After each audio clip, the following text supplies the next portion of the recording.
BFM Business présente Les pionniers chez Fred Mazzella, avec Frédéric Mazzella et Stéphanie Colo. Au sommaire des pionniers cette semaine, pour commencer, le tête-à-tête avec un artiste protéiforme, célèbre auteur de bande dessinée. Il est aussi auteur-réalisateur pour le cinéma, peintre, scénographe. Il a un style inimitable. C'est un pionnier des anticipations, des prémonitions. Son œuvre, souvent catégorisée dans la science-fiction, est pourtant bien ancrée dans le réel. Nous recevrons Enki Bilal. Et en deuxième partie d'émission, c'est le pitch avec deux entrepreneurs cette semaine. Audrey-Laure Bergantal, elle est fondatrice de VK, une start-up qui veut rendre le prêt-à-porter plus inclusif et durable. Et Fleur-Ève Le Foll, elle est cofondatrice d'Anémone qui propose l'apprentissage par SMS. Elle va tout nous expliquer. Et puis en dernière partie d'émission, Fred répondra à vos questions, celles que vous nous avez envoyées via la page des pionniers sur le site de BFM Business. Et tout de suite, place au tête-à-tête avec Enki Bilal. Les pionniers chez Fred Mazzella, le tête-à-tête. Bienvenue dans le tête-à-tête. Aujourd'hui, je reçois Enki Bilal. Bonjour Enki. Bonjour. Fred. Alors, on te connaît pour tes fabuleux dessins en bande dessinée. On te reconnaît même grâce à un coup de crayon assez inimitable et qui ne se démode pas. Mais tu es également auteur, réalisateur, scénographe, peintre, écrivain. Ton œuvre a souvent fait de toi un visionnaire. On pourrait presque te voir comme un philosophe ou un anthropologue.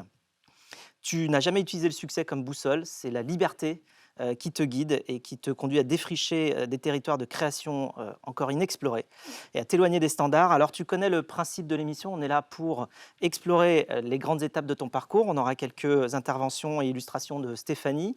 Ça nous servira de support pour comprendre comment tu fonctionnes, quelles sont tes émotions, quelles sont tes motivations, comment tu prends tes décisions. On va essayer de se mettre à ta place, on va essayer de se mettre dans ton cerveau pour une fois et on va comprendre comment tu prends tes décisions. Alors tu es né en octobre 51 à Belgrade, en ex-Yougoslavie, maintenant la Serbie. Et vers l'âge de 10 ans, tu rejoins ton père en France. Quel souvenir tu gardes de cette période-là et comment tu as vécu cette transition? Alors, la période belgradoise, donc la naissance. Alors, j'étais un peu, comment dire, j'étais à la fois fragilisé par le départ du père, qui est parti vers l'âge de 4-5 ans pour moi, ce qui est quand même jeune pour un enfant de voir son père partir et ne pas revenir tout de suite. Mais en même temps, j'étais heureux. Belgrade, une ville agréable. Alors, ça peut paraître bizarre, parce qu'on sortait de la guerre quand même. Enfin, la guerre avait 10 ans. 45, ça s'était arrêté en 45. Mais Tito, qui était un dictateur soft, avait réussi quand même à fédérer autour de lui quand même un peuple qui était très disparate au départ. Mais en tant que héros, il avait réussi à créer une espèce d'union sacrée autour de lui. Donc il y avait, ça ressortait. J'étais dans une enfance heureuse avec des étés magnifiques, ensoleillés, des hivers incroyables, pleins de neige.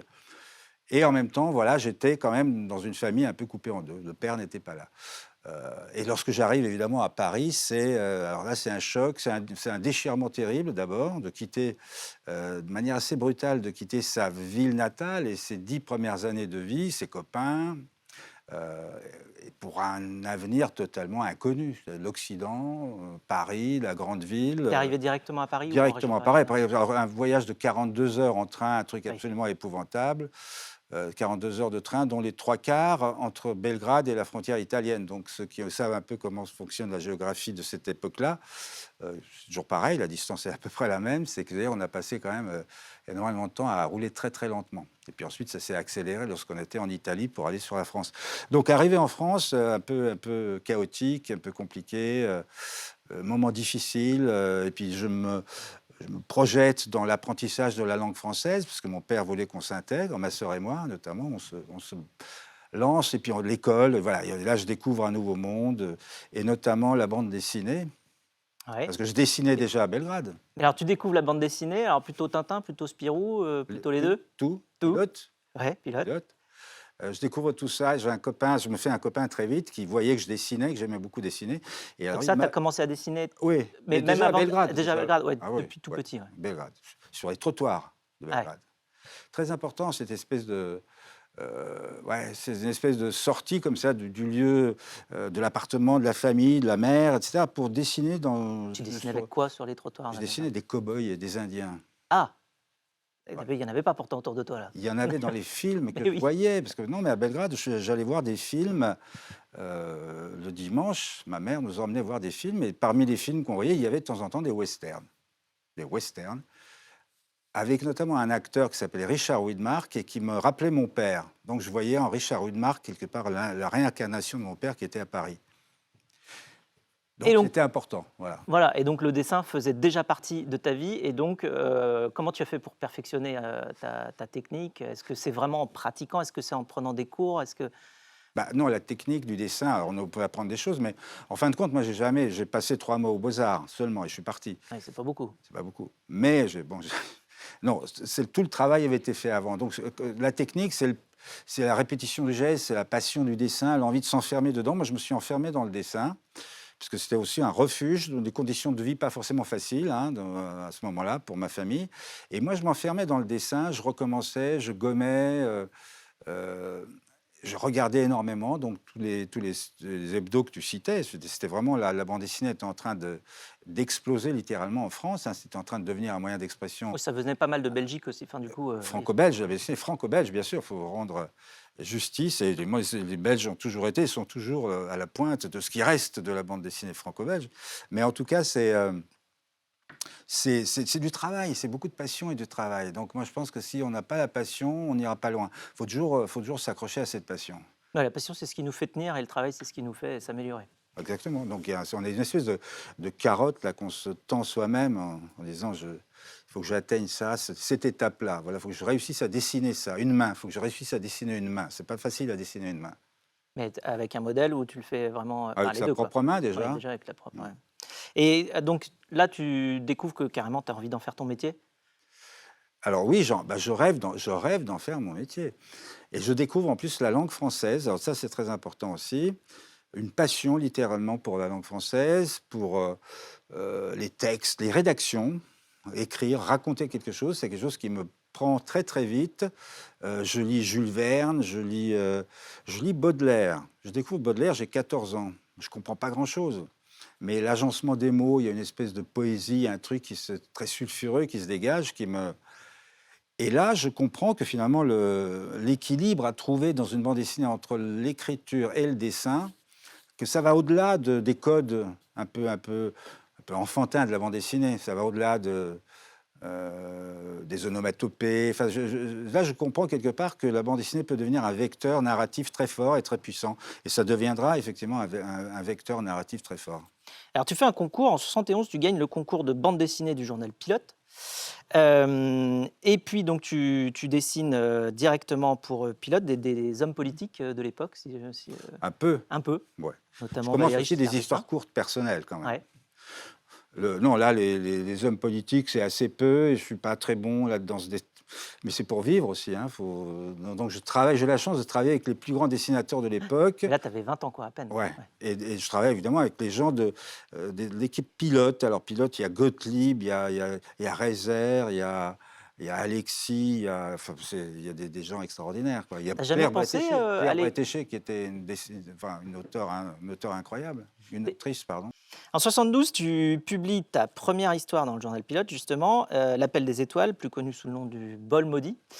Et c'est aussi au journal que tu rencontres Pierre Christin, scénariste de Valérian, avec qui tu collabores sur plusieurs albums, La croisière des oubliés, Le vaisseau de Pierre, La ville qui n'existait pas, et on trouve déjà ton style de dessin. Alors, comment tu le décris d'ailleurs, ton style de dessin? Là, tu es avec Pierre Christin. Pierre, et comment je décrirais mon style de dessin? Alors, évidemment, c'est pas les mots qui peuvent faire cet exploit. C'est du réalisme très décalé.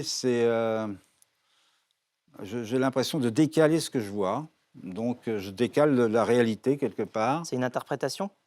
Forcément. Donc, un regard un peu différent. Il y a la couleur. C'est très compliqué de parler avec des mots d'un graphisme. C'est une interprétation de la réalité, c'est pas une imagination... Non, je peux imaginer, j'ai déjà dessiné des choses totalement imaginaires, mais non, ce qui m'intéresse le plus, c'est de prendre la réalité et de la déformer, de la transformer. Voilà. C'est un peu de plus en plus vers ça que je vais, simplement parce que c'est lié aussi aux thématiques Donc, je suis pas un dessinateur de l'imaginaire pur qui va dessiner des mondes... Je l'ai fait, mais ça ne m'intéresse plus. Et tu as développé différentes techniques au fur et à mesure des années. Tu as commencé, enfin, si on parle juste purement technique de dessin, comment tu Alors as oui, fait alors l'évolution technique, c'est vraiment ça, c'est très important et c'est à chaque fois personnel. Mais moi, ce que j'ai voulu faire, à un moment donné, j'ai senti que de dessiner avec la technique traditionnelle de la bande dessinée, ça m'ennuierait vite et que j'aurais pas envie de continuer très longtemps. Donc je cherchais en permanence à trouver des moyens de me faire plaisir en dessinant. Donc j'étais l'un des premiers à faire de la couleur directe. C'est-à-dire qu'avant, on dessinait à l'encre de Chine, on mettait la couleur à part. Enfin bon, c'était un procédé très, très sophistiqué, très beau, hein, très artisanal en même temps. Et moi, voilà, lorsqu'on a pu reproduire directement des dessins en couleur, j'ai commencé à travailler la couleur directement. Donc, quelque part, à me rapprocher de la peinture. Et très vite, et ça a évolué jusqu'à ma façon actuelle de travailler, qui est de dessiner case par case. Un peu comme si, avec une caméra, je focalisais sur un thème et puis ensuite je faisais le montage. Et donc en 79, tu publies avec Pierre Christin Les Phalanges de l'Ordre Noir. C'est un énorme succès. Tu remportes le prix RTL 1980 de l'album de bande dessinée destiné aux adultes. Et ensuite, c'est une longue série de publications avec notamment en 83 l'album mythique Partie de chasse. Et les couleurs donnent toute l'ambiance à la BD, évidemment. C'est des nuances de gris, de beige qui se teintent parfois d'un rouge sanglant.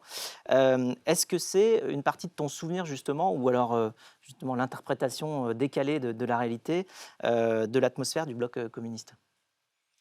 Alors c'est un peu un mélange de tout. Alors il faut raconter qu'à cette époque-là, on était en train de faire cette histoire. Alors c'est très loin, hein, on s'adresse à des gens qui sont même pas nés encore. C'est une époque où la perestroïka est en train d'arriver, c'est-à-dire où le monde communiste était en train de vaciller, sur le point de s'effondrer. Et donc l'histoire, elle parlait de ça. Et donc on était à la fois en permanence sur l'actualité, on faisait attention à ce qu'elle ne nous rattrape pas. Donc c'était assez passionnant. Mais il est évident que là-dedans, j'ai mis beaucoup de choses personnelles. En plus, j'ai passé mon permis de conduire quand même. J'avais 25 ans pour aller en URSS, dans une R5 noire. Alors en plus, noire, je n'avais pas réalisé que les voitures noires, je savais, mais que les voitures noires sont des voitures officielles dans les pays communistes. Donc en fait, quand ils ont vu arriver une R5 noire, ils se sont demandé c'est quoi ce truc, c'est très bizarre, on était vachement surveillés. Mais voilà, j'étais allé chercher un peu de l'atmosphère que j'avais connue à Belgrade, mais Belgrade et l'Union soviétique, ça n'avait rien à voir. Évidemment, c'est deux mondes différents. Et en 89, tu t'essaies à d'autres formats d'art, Stéphanie. Effectivement, vous vous lancez en 1989 avec votre premier long métrage Bunker Palace Hotel, un film de science-fiction tourné en ex-Yougoslavie pour des raisons budgétaires. Dans une dictature imaginaire d'un monde futuriste, on voit les images, une rébellion éclate, causant le renversement du régime en place. Les hauts dignitaires de ce régime fuient dans ce fameux Bunker Palace Hotel, un refuge haut de gamme construit sous terre avec un personnel androïde qui commence à donner des signes de dysfonctionnement. Et tous attendent un président qui tarde à venir. Un film au casting 4 étoiles avec Jean-Louis Trintignant et Carole Bouquet et qui est une satire des régimes totalitaires.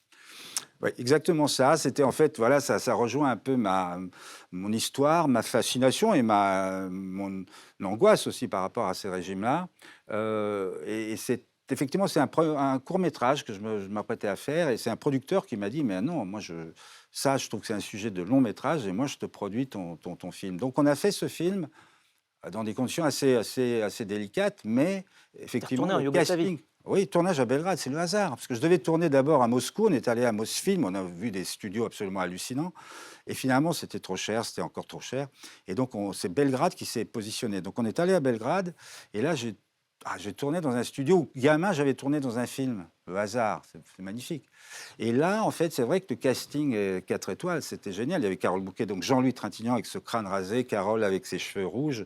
Il y avait Jean-Pierre Léaud, il y avait Yann Colette, Roger Dumas, et puis des acteurs yougoslaves très, très connus, à la fois croates et serbes. Et à ce moment-là, d'ailleurs, commençait à se déchirer, la Yougoslavie. Donc, c'est très étrange. Il y avait des acteurs croates qui jouaient dans mon film, et en Croatie, on leur disait, il ne faut pas jouer dans un film à Belgrade, et inversement, il ne faut pas jouer avec une actrice croate. Enfin bon, c'était assez dément. Et donc voilà, ce mélange à la fois de la réalité, de l'actualité de la Yougoslavie de ce moment-là, plus le sujet de ce pouvoir dictatorial qui se réfugie comme ça dans un palace souterrain. Ben, c'était très fort hein, comme période. Hein. Et alors pourquoi tu as voulu faire plutôt du cinéma? Tu voulais dépasser la BD? Qu'est-ce que ça apporte de plus On ne ou... peut pas dire que l'un soit meilleur que l'autre. Je ne crois pas. D'ailleurs, je crois même qu'au fond de moi-même, que la bande dessinée libérée, traitée de manière libre, c'est sans doute le moyen le plus extraordinaire de s'exprimer. C'est un peu comme l'écriture toute seule, mais là, il y a en plus la dimension du dessin. Sauf que malgré tout, le dessin est toujours un peu méprisé, ce qui est absurde. On ne méprise pas un dessin, il ne faut pas mépriser l'imaginaire. Et en France, on méprise un peu ça. Mais en tout cas, le cinéma, il n'apporte pas forcément plus. C'est sans doute plus, comment dire, c'est plus prestigieux. On va dire, ah, vous faites un film, vous avez des acteurs célèbres, etc. Mais en tant qu'outil pour exprimer quelque chose, c'est pas mieux, c'est plus compliqué. C'est de faire passer ça par un budget, par des acteurs. Alors quand on est seul dans son atelier, avec ses peintures, ses crayons et sa machine à écrire. Et donc, alors peut-être que les lecteurs viennent chercher dans tes BD quelque part une atmosphère, mais aussi beaucoup plus que ça, car plus d'une fois, tu as été visionnaire, justement. Effectivement, Stéphanie. on peut dire que vous êtes doté d'un sens aigu de l'anticipation, de prémonition même, pourrait-on dire. Vous dites-vous que c'est une forme d'intuition.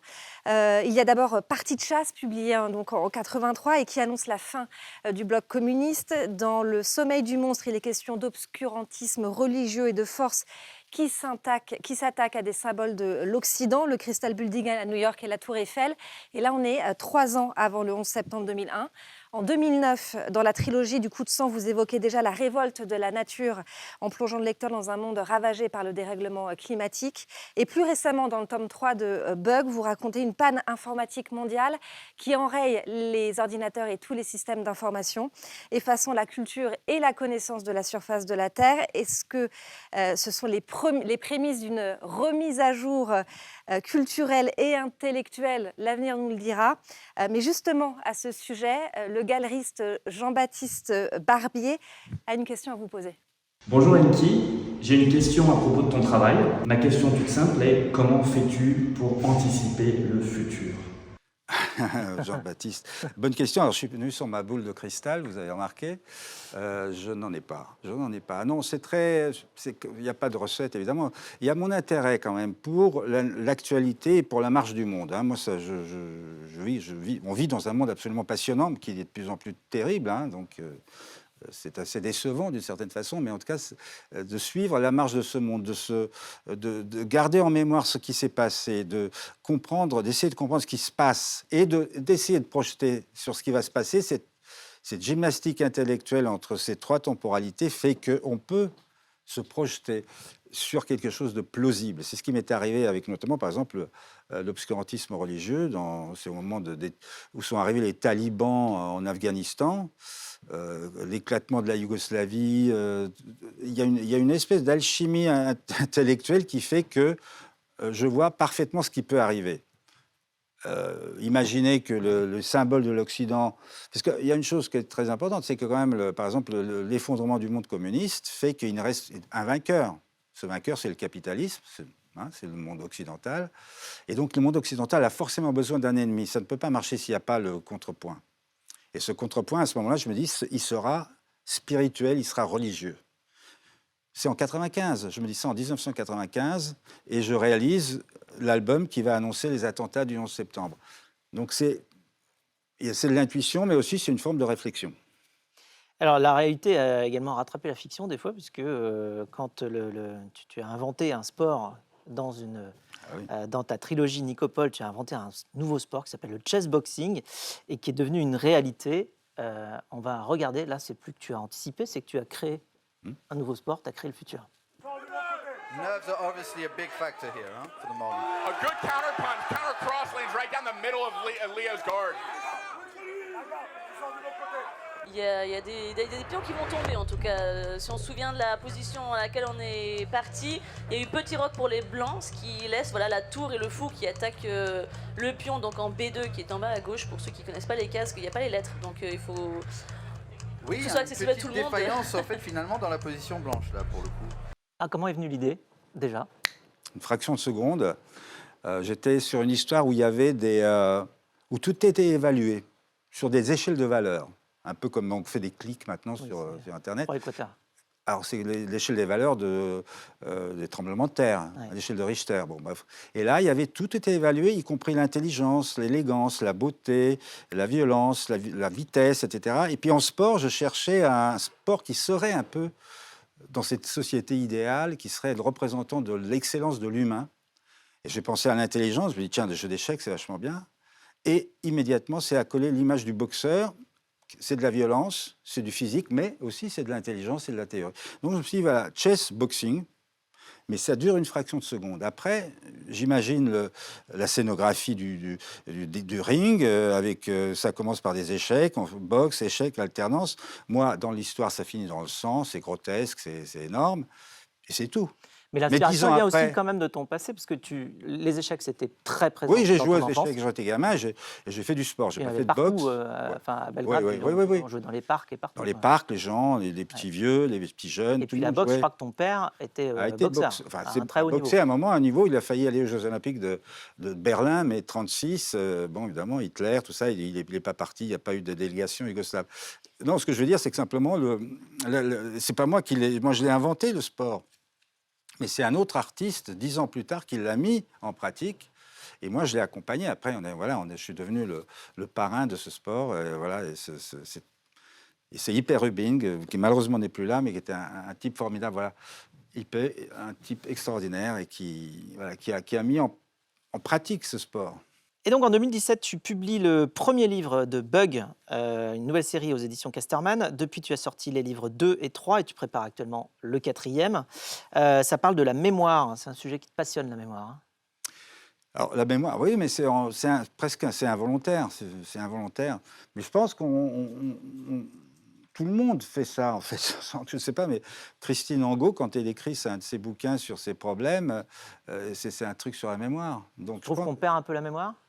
Alors moi, l'intérêt du sujet de Bug, par exemple, c'est que précisément, ce bug aspire... Alors, c'est un accident. Non, ce n'est pas un accident. Je ne dis pas ce que c'est, parce que ça sera dévoilé tout à fait à la fin. Mais en tout cas, c'est une entité extraterrestre qui aspire toute la connaissance et tous les fichiers du monde, c'est-à-dire les téléphones, tout ce qu'il y a dans les numériques des avions, des trains, les ogives nucléaires, les téléphones portables, évidemment, les ordinateurs de chacun, etc.